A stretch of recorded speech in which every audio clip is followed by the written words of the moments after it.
I want to show you a common problem with a Ford. This is a 98 model Ford.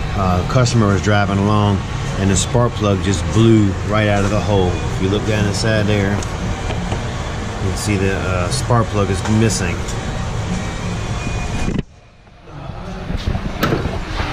This is what it looks like that came out of the hole. If you look at the threads, you'll see that the threads are pretty much intact. Okay, so the threads in the block are probably messed up. When it blew out, it broke the coil also. So the parts you're going to need for this is a coil. There's the part number. That's the coil. You're going to need a plug. There's your part number. You're going to need a spark plug, socket, a ratchet, and a tap.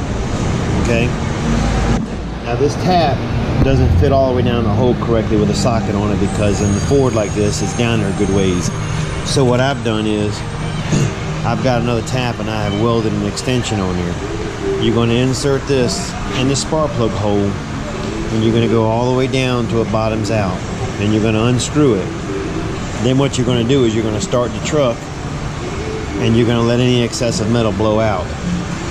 And a lot of people use these spring sleeves. I don't like that, they're junk.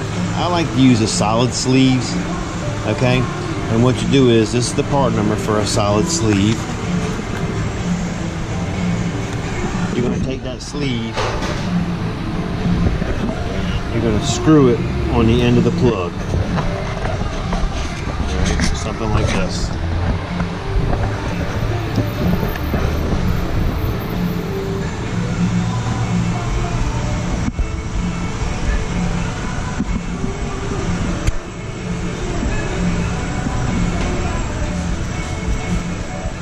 Appreciate your patience in trying to get the camera just right so you can see.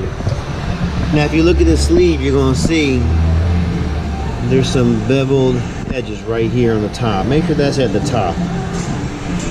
So after you tap it out, okay, you put the sleeve on the plug. You're going to put just a dab of Loctite on the threads right here. Then you unscrew this back in the hole, and that's all there is to it. Again, don't use the ones that are springs. Try to buy the sleeves that are solid. It's a lot better, they last a lot longer. Also, if you enjoy these videos, subscribe to my channel, and we'll keep trying to show you easy tips. I'm going to put a link in the description below so you know where to buy these sleeves at.